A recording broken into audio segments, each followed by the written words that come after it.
Hi, I'm Mike Hebert. I represent Wyndham 1 down in Wyndham County. I'm a state representative representing the towns of Guilford and Vernon. I'd like to thank you for tuning in today, and I'm here today with Stuart Lindberg, and he is a candidate, Republican candidate for Windsor 2. Stu, thanks for agreeing to join with me, ask you a couple of questions. Can you tell me a bit about yourself, what school, family background, things like that? Yes, thank you for having me here today. I'm from Cavendish, Vermont, and I've been in Vermont my entire life. I was born in Springfield, Vermont in 1968. I attended local public schools and graduated from Green Mountain Union High School in 1986. And then I went to Linden State College where I received a degree in history with a minor in economics. And I have 2 children and happily married. All right. So what do you do for a living? I drive, deliver propane and fuel oil for a local company, energy distribution company. Okay. So obviously there's some motivation for running. You're a brand new candidate. I appreciate you getting into the fray. But can you tell me what made you decide to run this term? Well, I have served on 3 different school boards in the last 5 years, and I'm very concerned about the loss of local control and the loss of school choice and a number of the decisions that have been generated out of the legislature in the last few years. I come home at night and I read the news, and I sit down with my wife at the dinner table and my kids, and we discuss local politics and what's going on in the legislature, and then we take a look at our tax bill and the increasing burden on Vermonters, while at the same time our state government appears to have no interest in spending the money prudently, and a lot of our governmental systems are failing, including Vermont Health Connect. And all right, so basically you've talked about 3 things that you're interested in. They appear to be education, spending, and our healthcare system. Let's take up education first. You've been on 3 school boards, you said, and so you have a pretty well-rounded background, I would assume. So, as you know, in the area of education spending, 2 years ago, Act 46 was enacted, and it was to consolidate school districts and provided a system of rewards for towns that consolidated and penalties for those that didn't. What do you think of Act 46 in general, and specifically what do you think would need to be tweaked to make it better? Had I been in the legislature, I never would have voted for Act 46. I do not support it. It infringes upon people's voice, and it effectively takes away the control of local boards and decision making.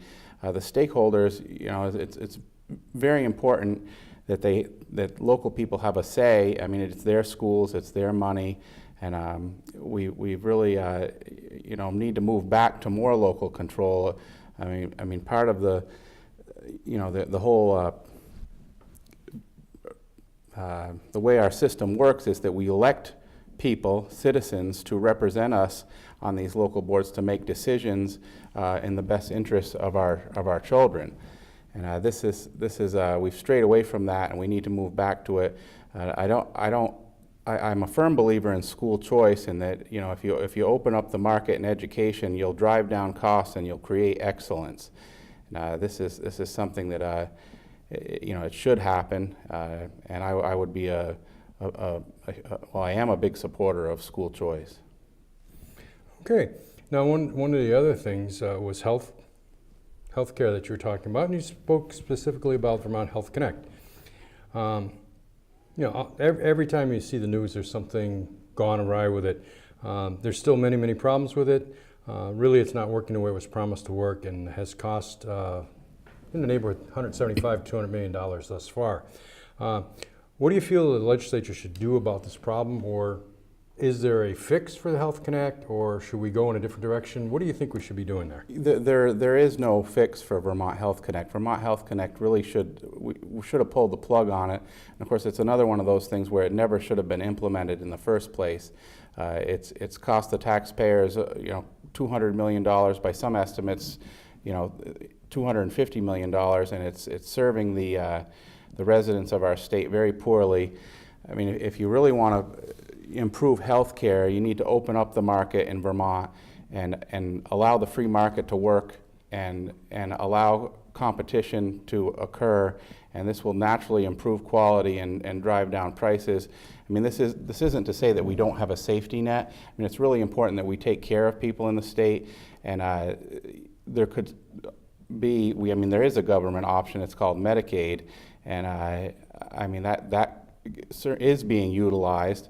And but the government shouldn't be taking a role and taking over, like with Obamacare, 1/6 of the U.S. economy, and trying to control the decisions and meet the needs of millions of different people, through one size fits all government approach. Okay. Now you said open up the markets. What does that mean to you?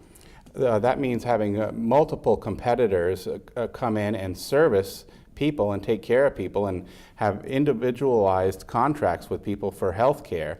And we have a state insurance commissioner. I mean, this doesn't mean if you have competition, it doesn't mean entirely unregulated competition. There are contracts that are written up, and there needs to be enforcement of contracts, and that's the role of the government.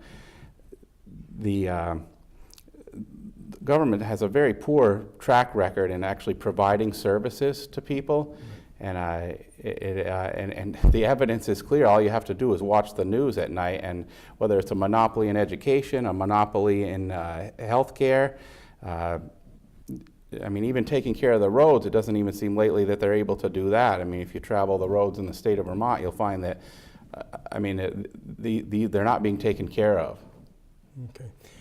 Now, I know you didn't mention it, but it is a topic that you see every day, is the renewable energy market in Vermont and the companies that are running it.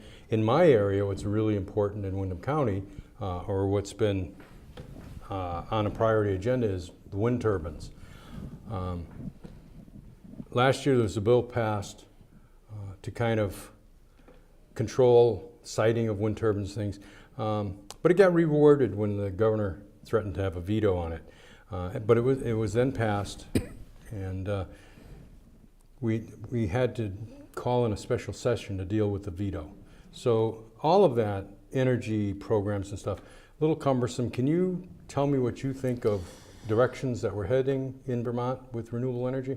First off, I don't understand exactly why these wind turbines, I've been following this issue pretty closely, why they're not subjected to the Act 250 process.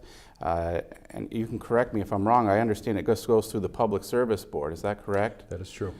The tradition of Vermont is that we deliberate over these things at the most local level possible through democratically elected officials, not through unelected bureaucrats in Montpelier or Washington, D.C. I mean, these,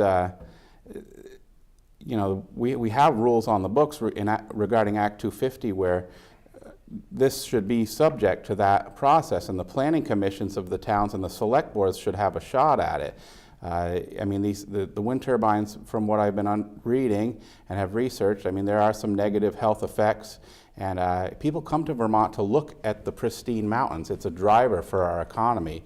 If you litter them with industrial turbines, they're not attractive to a lot of people. And that we need those people to come here to generate, tax dollars. We are a tourist state. Okay.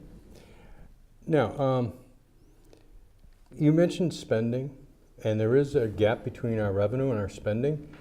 What do you think should be a direction that, if you were in Montpelier, what direction or what type of leadership would you show to change that? Well, I'm certainly not going to go up there to raise people's taxes. When I'm on the campaign trail, on a regular basis, people are telling me they are struggling. My family is struggling. We look at our tax bill and then we watch the television, and you see the amount of waste and missed opportunities. There are basic things that the government, should be taking care of, at the state level, and at the local level. you know, when you involve people, you know, in your select boards, they can do these things for a lot less money, for a lot less impact, and a lot more efficiently than they can at the state level. I would go up there and I would, you know, look at the legislation and vote no on bad legislation, which you know, takes away and usurps the control of local citizens in making decisions that affect them. So I mean, I guess that's how I would sum it up. I said I'm not going up there to use the coercive power of the state to hammer away at people, you know, and raise their tax bills, and then for the end result to be, you know, really bad service. Right. In my area, and I would assume in your area as well as the rest of the state, you talk to people on fixed incomes, and they're very concerned about their property tax and things like that. But also, what has come about since last year, and now one of the gubernatorial candidates, Sue Mintner, mentioned a sales tax on services. In my area, people on fixed incomes, as well as other people, regular hardworking Vermonters, are very concerned about these. What is your view of the carbon tax and also a sales tax on services? And in your business, delivering gas, both those taxes would impact you tremendously. Well, all of these taxes that Ms. Minter is proposing, and the Governor Shumlin and the Democratic majority have introduced, it's like a death by 1,000 cuts. I mean, it all adds up, and you know, people just really can't take it anymore. They're ready to, well, there's an exodus underway. I mean, I talk to people, and I have friends and neighbors who are either have left or are in the process of leaving, and you know, we've got to go after this budget. It's really out of control. You know, like I said before, I'm not going to go up there to raise any new taxes that are going to hurt the residents of the state of Vermont. I mean, there's got to be a better way to allocate resources more efficiently so that you don't inflict pain, economic pain, on the people that are living in this state. Well, one of the things, and you're well aware of it, you live in the Connecticut River Valley, the competitive edge that New Hampshire has over us because of tax policies. One of the things that I look at, and I would like your opinion on, is what do you think the implementation of a carbon tax would do on folks like yourself that are in the gas business, or just the availability of service stations in Vermont? What do you think would happen to that? Well, it'll be the same thing that's happening now. I mean, you watch our elected legislators in Windsor County. I mean, they vote to raise taxes on all of us and on businesses, and then they vote for regulations which have really nothing to do with safety or preventing monopolies. It's simply to generate revenue, and I mean, it's almost like harassment of business. I mean, these people vote for this, and I'm talking about Democrats specifically, and then you see them shopping over in West Lebanon, and you see them shopping in Claremont, and the hypocrisy is really, I mean, it's just ridiculous. And like, I talk to businesses, and this is how they're going to respond, and homeowners, to the state of Vermont taxing their gasoline. They are going to put a 100-gallon tank in the back of their vehicles, a fuel tank, and they are going to go across the river, and they're going to fill that up, and they're going to come back to Vermont, and they're going to pump it into their number 2 fuel oil tank. I mean, which they can't do that with propane, but I mean, people will respond to that. I mean, whenever the government overregulates or overtaxes, you will get a response. And I mean, that response can be black markets, it can be, you know, price inflation, and I mean, people just take action to evade, you know, stuff that hurts them. Well, it's interesting that you mentioned folks putting a tank in the back of their truck and going across border, because I've had people suggest that Vernon is on the Mass border. We're actually on the corner of Mass and New Hampshire. So interesting you've said that, because people in my area have said the same thing. But at one time in Montpelier, you did hear, well, yeah, they'll go across the border to get their gasoline, but they can't take their oil tank over there. And you, as others have pointed out, there is a way to do that. Oh, yeah. So on the large scale, it may be lost revenue to the state of Vermont. Now, the sales tax on services. So if you deliver your propane, they would tax that service, this delivery service. A dentist, a doctor, plumber, electrician, anyone that provides a service to you, there would be a sales tax on that. That's something that Sue Minter brought out 2 weeks ago. I know Phil Scott is opposed to that. What do you see, knowing the people in your community as you do? I know you're well known in your community, you do a lot of work in your community. What do people in your community feel about that, and what would they do to alleviate that problem? Well, you're going to see a lot more tax sales, property tax sales. I mean, people are, they'll leave. I mean, they'll find ways to avoid it. And, you know, they'll whatever actions they can take to get around it, which I mean, as far as the oil is concerned, I would the safety concerns are sort of paramount. I mean, you don't want a lot of people driving across the border to fill up their tanks with oil. It's a, you know, hazardous product. It really should be delivered by professional people and not in 5-gallon cans.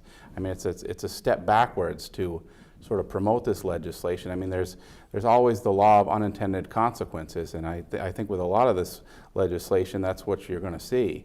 And, I mean, like I said before, it's a death by 1,000 cuts. I mean, how much more of this can we take when you look at how much money the state is taking in revenue, and then how badly it is misspent and how poorly it's allocated? Interesting, earlier you mentioned a black market, or kind of an under-the-radar market. And one of the things that you see in that market would be something like a sales tax on services. Yeah. You know, would you utilize the service of a plumber from New Hampshire and pay him cash so you don't have to pay that extra 6%? Would you now go to your dentist or your doctor in New Hampshire? Yeah. I mean, do you see your friends, your neighbors, because of their economic situation and how hard it is in Vermont to make a living now, would you see them doing those sorts of things? Well, certainly. I mean, it's part of human nature. I mean, everybody's looking to get a better price. I mean, you have to also put food on the table for your children. You have to pay your property tax bill. You're going to look for the best deal. I mean, that's how we conduct ourselves. And I mean, at a point, when things become prohibitive or oppressive, you seek alternatives. I mean, people look for alternatives, and that's exactly what they'll do. You know, to a point, you can take a certain level of taxation if you know that it is being spent prudently, if it's being utilized in the best interests of the taxpayers, if the legislature is acting responsibly. Yeah, well, I don't have a huge problem with taxes, but when you see it being wasted and things not being taken care of, then it's time for some change in leadership and some change in the legislature. Well, actually, you've kind of answered my last question already, but I'll give you the opportunity as a wrap-up here. Can you tell the viewers why you feel they should vote for you, what you offer that your opponent may not, and a little bit more about yourself and your basic philosophies? Well, you know, if you're interested in change in Montpelier and you're interested in fiscal responsibility and some accountability, I mean, that's why I would ask for you to vote for me on November 8th.